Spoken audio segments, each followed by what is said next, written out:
So before rewrite equivalent fifth postulates in a way that it is easier to understand. So first of all, look at this. What is equivalent fifth postulates? Let me tell you that again. So if a straight line falling on a two straight line, interior angle on the same side taken together less than two right angle, then the two straight line, if produced indefinitely, meet on that side on which the angle is less than two right angle. तो वो ये कहना चाहते थे, अगर दो line है और उनके ऊपर एक ट्रांसवर्सल है, this is the transversal, this one, तो अगर ट्रांसवर्सल के सेम साइड के एंगल का सम टू राइट एंगल, मतलब 180 से जिस साइड भी कम आएगा उसी साइड पे मीट करेंगे। तो यहाँ पे इस एग्जांपल में जो ये फिगर दिखाई दे रही है, इसमें 1+2 का जो सम है वो 180 से कम है, इट इज लेस देन 180। तो इन लाइंस को जब आप प्रोड्यूस करेंगे तो डेफिनेटली ये lines, when you produce this lines, so these lines definitely meet on that side where the sum is less than two right angle। तो इस साइड में आप इनको प्रोड्यूस करेंगे आगे जाके, तो ये लाइन इस साइड में आके यहाँ पे मीट कर जाएंगी दोनों line, right. So these lines meet on that side. और अगर आप इस साइड में प्रोड्यूस करेंगे यहाँ पे, तो इस साइड में जब आप प्रोड्यूस करेंगे तो these lines goes far away from each other, ये लाइंस एक दूसरे से फार अवे जाने लगेंगी, राइट। तो इस साइड में मीट नहीं करेंगी, ये लाइन इस साइड में मीट करेंगी जिस साइड में एंगल का सम 180 से कम आएगा। So they meet at this point, right, and they do not meet on that side, right। So this is equivalent fifth postulates। Now we need to write in a easiest way to understand it। We need to, how would you rewrite, तो आप इसको कैसे rewrite करेंगे, it's your choice. मैं इसको rewrite करूंगा यहाँ पे, let me write it on the next page.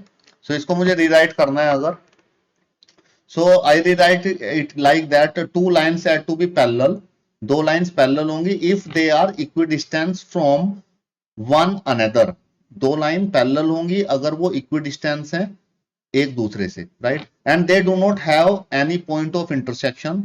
In order to understand it easily, let me write this lines first. So two lines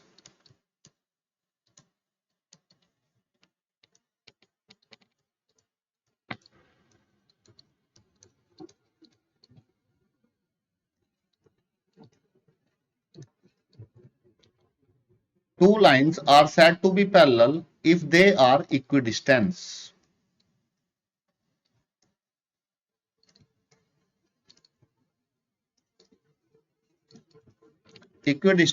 from each other,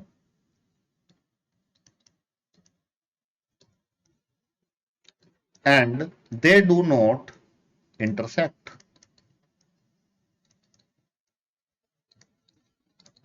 right। Now to understand it easily, in order to understand it easily,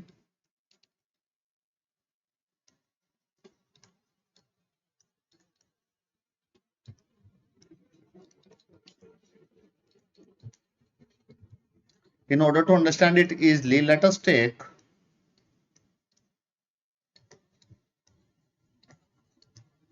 any line L and a point P not on L, then एक हमने एक इसका equivalent version पढ़ा था जो Playfair ने दिया था, by Playfair axiom. So that is the equivalent version we have already discussed in the previous classes. So that is called as equivalent version of fifth postulate.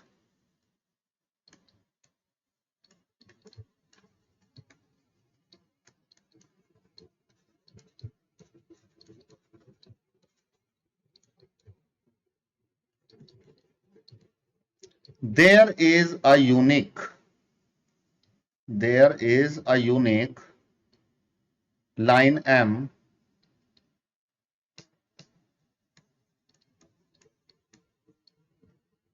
through point P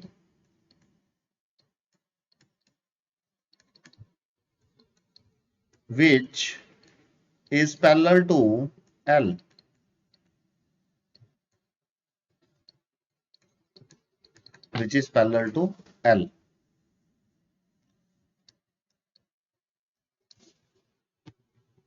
right. Let me draw one figure. ऐसे हम लोग इसको define कर सकते हैं easy way में। एक ये लाइन है, एक पॉइंट P है, suppose this is point P here and there is a line that is passing through this point P.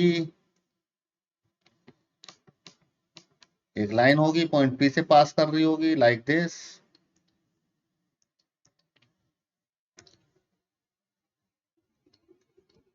And this is line L, this is line M. So अब अगर आप इसको आप समझेंगे line को कैसे यहाँ पे लिखा हमने. In order to understand it easily, let us take any line L, एक ही लाइन L ली मैंने, and a point P not on L, एक पॉइंट P लिया जो लाइन L के ऊपर नहीं होगा. Then Playfair ने हमें बताया था एक्सियोम में इक्विवेलेंट फिफ्थ वर्जन में, there exists a unique line M through which point P which is parallel to L. एक यूनिक लाइन होगी पॉइंट P से lot of lines पास करेंगी, तो वहां से एक यूनिक लाइन पास करेगी, that line is parallel to line L. एक लाइन M होगी जो लाइन L के पैरेलल होगी, right. So we can say that the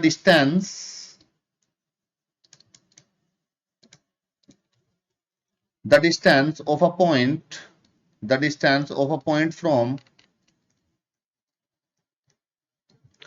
a line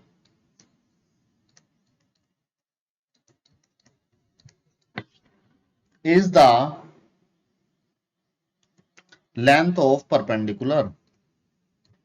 You can note it down side by side. आप लिख सकते हैं इसको अपने नोटबुक में. The distance of a point from a line is the length of the perpendicular from the point to the line, right. Let AB be the distance of any point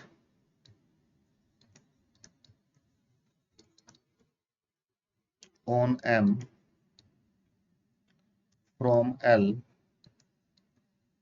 and CD be the distance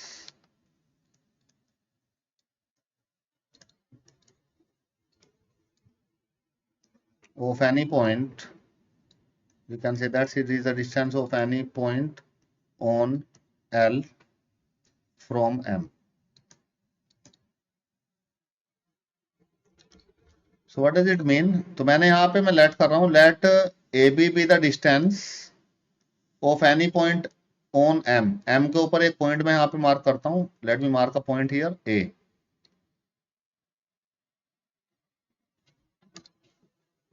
ठीक है, और यहाँ पे एक point mark किया मैंने B. ठीक है, and C and D. Suppose I mark a point C here and D here.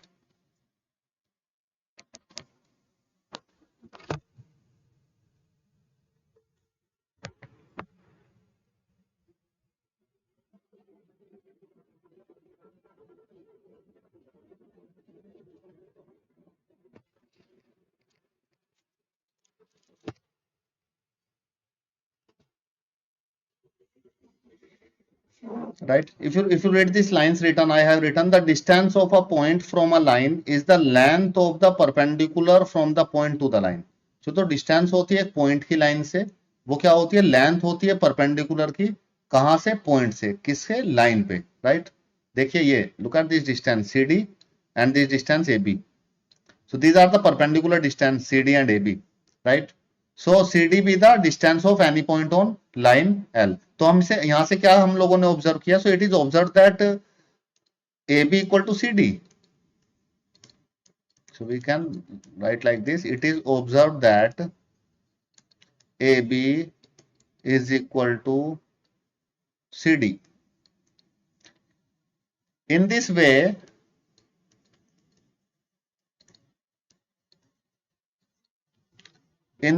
the distance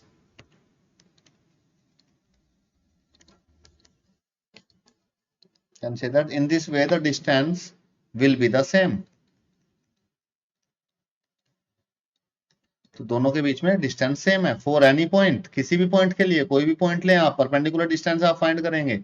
तो for any point, let me shift it upward, for any point on M, M के ऊपर कोई भी point ले आप from L, line L से, line L से line M के ऊपर कोई भी पॉइंट बनाए and any point on L from M, या एल से एम के ऊपर कोई भी पॉइंट बनाए तो डिस्टेंस हमेशा सेम आएगी. So therefore these two lines are parallel.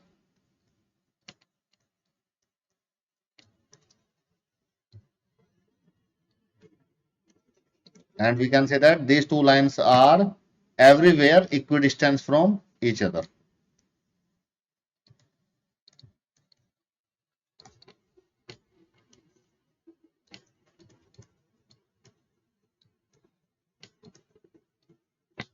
Right. So like this we can define this. In this way the distance will be the same on point and any point on L on M.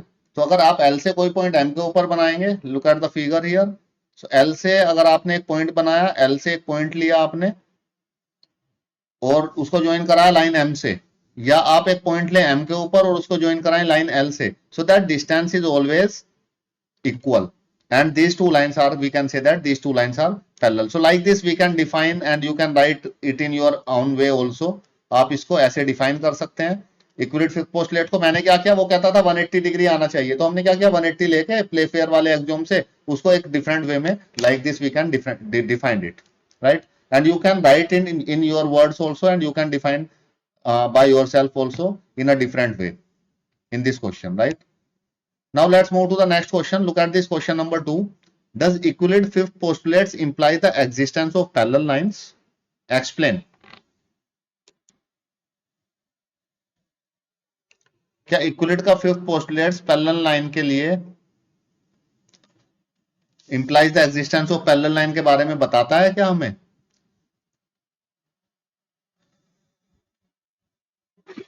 Yes sir, इसमें directly तो statement नहीं है, पर हाँ वो तो पता ही पड़ जाएगा ना अगर दोनों साइड 180 है तो. यस, डायरेक्टली उसमें नहीं लिखा है, लेकिन अगर वो हमें बताता है उसके बारे में, अगर एंगल 180 डिग्री आ गया तो lines are parallel, right.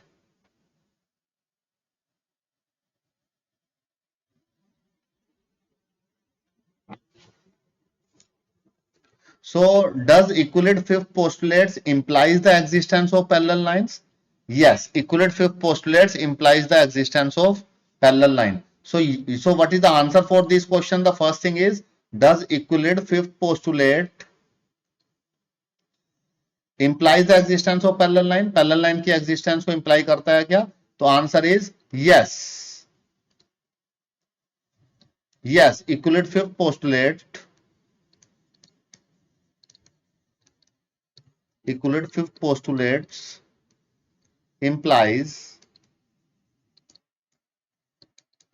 the existence of parallel line. तो पैरेलल लाइन की एग्जिस्टेंस को इंप्लाइज करता है? यस, डेफिनेटली करता है.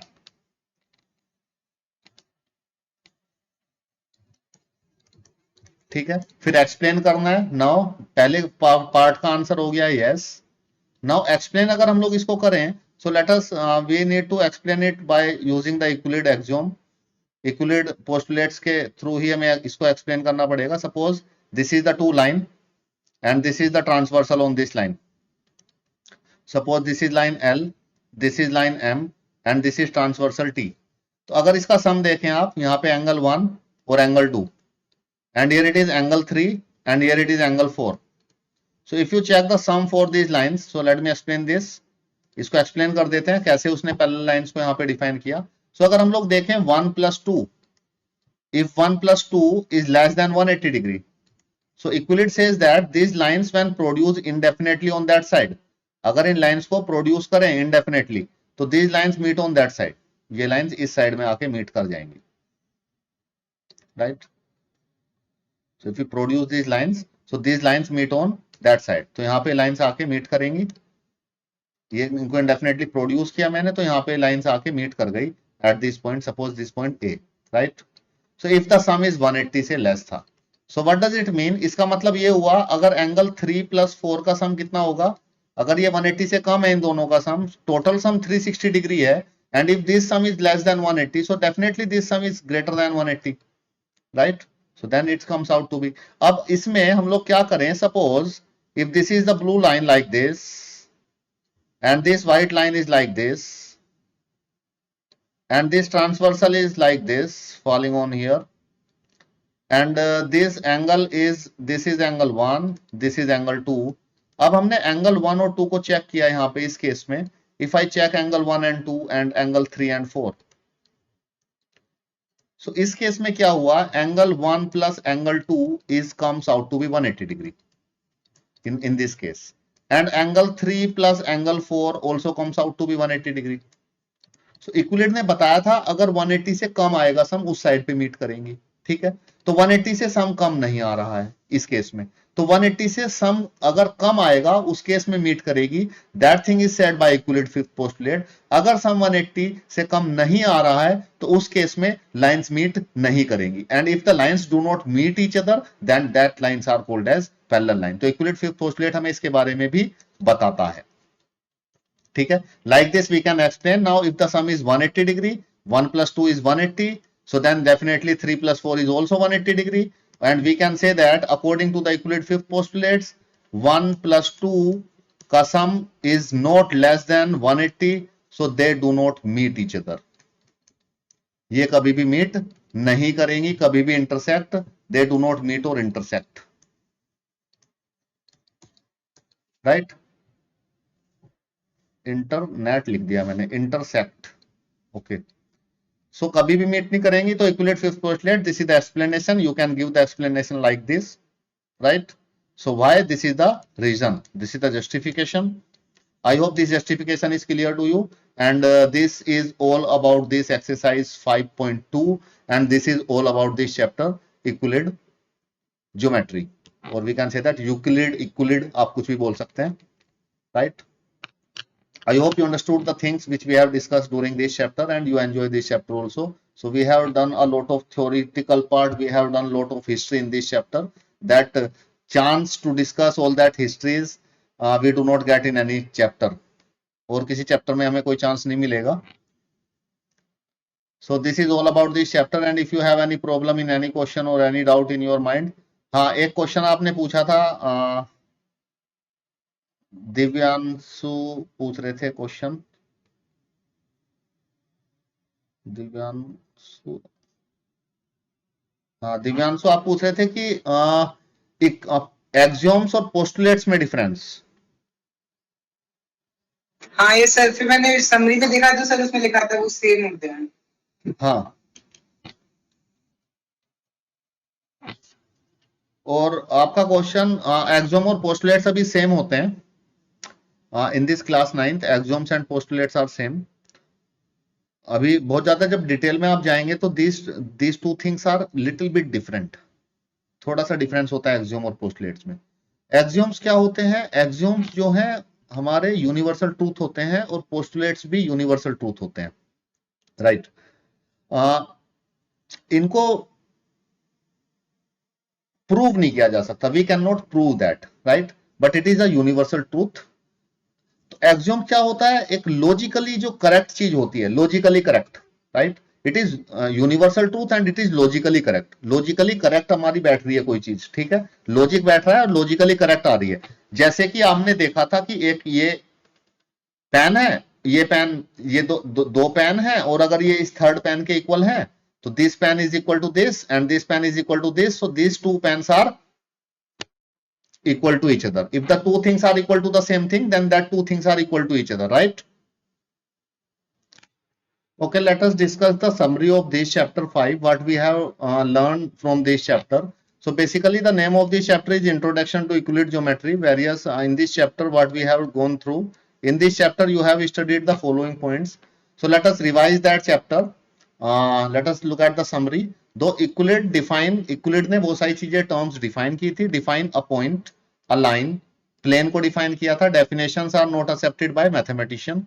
जो इक्विलेट ने जो डेफिनेशंस दी थी पॉइंट की, लाइन की और प्लेन की, मैथमेटिशियन ने उनको एक्सेप्ट नहीं किया था. This thing already we have discuss in detail, क्यों एक्सेप्ट नहीं किया था in the previous classes. Therefore these terms are not taken, undertaken, right. Look at this second point here. Axioms और पोस्टुलेट्स क्या होते हैं? What is axioms and postulates? So basically axioms और postulates are the assumptions which are obvious universal truth but they are not proved, right. Similarly theorems क्या होती हैं? Theorems are the statements which are proved. Theorem एक statements होती हैं जिनको prove किया जा सकता है, विच आर प्रूव्ड, जो ऑलरेडी प्रूव्ड है, राइट. यूजिंग डेफिनेशंस, एक्सियोम्स को यूज करके, प्रीवियसली प्रूव्ड स्टेटमेंट्स को यूज करके और डिटेक्टिव रीजनिंग को प्रूव करके, राइट. एक्सियोम्स क्या होते हैं? Axioms are the universal truth which are logically correct, जो लॉजिकली करेक्ट होते हैं, right. And postulates are the universal truth, postulates भी यूनिवर्सल ट्रूथ होते हैं, right, that are experimentally correct. वो एक्सपेरिमेंट हम लोग करके देखेंगे अगर बार बार तो एक्सपेरिमेंटली करेक्ट होंगे. That thing is called as postulates. और axioms are the universal truth that are logically correct. Logically correct means जैसे हमने एक एक्सियोम देखा था यूक्लिड का, if two things are equal to the same thing, अगर दो चीजें एक चीज के इक्वल हैं तो वो दोनों चीजें भी आपस में इक्वल होंगी, तो लॉजिकल है, लॉजिक है सीधा सीधा. दो चीजें एक सेम चीज के इक्वल हैं तो आपस में भी इक्वल होंगी, right. So logically they are equal, logically they are same, right. So this logically true thing and which is obviously universal truth is called axioms. उसको axioms बोलते हैं, right. So and theorems क्या होती हैं? theorems एक statements होते हैं जिनको prove किया जा सकता है, right. Now let's move forward here in this chapter and if you look at this some Euclid axioms. So हमने 7 Euclid axioms इसमें discuss किए थे इस chapter में. Things which are equal to the same thing are equal to one another. If equals are added to equal, whole are equal. Yes. If equal are subtracted from equal, remainder equal होता है. Things अगर एक दूसरे के ऊपर लाई करेंगी तो वो things equal होती हैं. Whole is always greater than part. 5th postulate में हमने पढ़ा था whole हमेशा part से बड़ा होता है. 6th postulate में हमने पढ़ा था अगर कोई भी दो चीजें things which are double of the same thing are equal to each other and things which are half of the same thing are equal to each other. So these 4 axioms, 7 axioms we have discussed and 5 postulates हमने इस chapter में पढ़े थे. Postulate 1 था a straight line may be drawn from any point. एक straight line किसी भी point से आप बना सकते हैं. सेकंड पोस्टुलेट था एक लाइन को किसी भी डायरेक्शन में आप कितना भी इंडेफिनेटली प्रोड्यूस कर सकते हैं टर्मिनेटेड लाइन को. थर्ड था आप कोई भी सर्कल ड्रॉ कर सकते हैं किसी भी रेडियस का और किसी भी सेंटर से. फोर्थ पोस्टुलेट था, थर्ड था, फोर्थ पोस्टुलेट था राइट एंगल इक्वल होते हैं. इसमें फिफ्थ पोस्टुलेट इंपॉर्टेंट था. फिफ्थ पोस्टुलेट क्या था? If a straight line is falling on the interior angles, अगर दो लाइनों के ऊपर एक तीसरी लाइन फॉल करे तो जिधर दोनों एंगल्स का सम 180 से कम होगा उस साइड पे वो दोनों line, if you produce that lines then that lines meet on that side, उस साइड में वो दोनों लाइंस मीट कर जाएंगी, राइट. सो ये 5 पोस्टुलेट पढ़े थे. फिर हमने इक्विवेलेंट वर्जन देखे थे. दो इक्विवेलेंट वर्जन थे, प्लेफेयर ने दिए थे. For every line L, for every point P not lying on L, there exist a unique line M passing through point P and parallel to L. इसका मतलब ये था कि ये लाइन है, एक पॉइंट है, इस पॉइंट से इनफाइनाइट लाइंस पास करेंगी लेकिन इस पॉइंट से एक लाइन ऐसी भी होगी जो इसके पैरेलल होगी. ये प्लेफेयर ने ये इक्विवेलेंट वर्जन दिया था हमें. एंड सेकंड था two distinct intersecting lines can not parallel to the same line. दो लाइन अगर इंटरसेक्टिंग है वो किसी भी सेम लाइन के पैरेलल नहीं हो सकती है, right. Look at this 7th point. All the attempt to prove Euclid's fifth postulates using first 4 postulates failed. ये चीज हम लोग पहले डिस्कस कर चुके हैं डिटेल में. इक्विलेट का फिफ्थ पोस्टुलेट्स को प्रूव करने के लिए पोस्टुलेट था, प्रूव नहीं हो सकता है. Postulate and axioms are the universal truth which are not proved, right. चारों पोस्टुलेट्स फेल हो गए थे but they led to the discovery of several other geometries और उन ज्योमेट्रीज को बोलते हैं नॉन इक्विलिडियन ज्योमेट्रीज. जब इक्विलेट फिफ्थ पोस्टुलेट्स को प्रूव करने की कोशिश कर रहे थे चारों पोस्टुलेट्स यूज करके पिछले वाले, तो प्रूव नहीं हो पाए थे, फेल हो गए थे. लेकिन उसमें उस प्रोसेस में बहुत सारी डिस्कवरीज हुई ज्योमेट्रीज की और उन ज्योमेट्रीज को हम लोग बोलते हैं non Euclidean geometries. So that's all about this chapter. We have discussed in detail in the previous classes. So this is the summary of this chapter. Right, I hope you understood the things which we have discussed in this chapter. It's time up today. Rest of the thing we will discuss in the next class. Anyone else whose attendance has not marked, so let me know. I will mark their attendance. Sir, Samiksha. Samiksha, okay. Okay, thank you all. You can leave now. आज मैंने 3 minute आपकी ज्यादा ले ली, खत्म करना था chapter. Okay.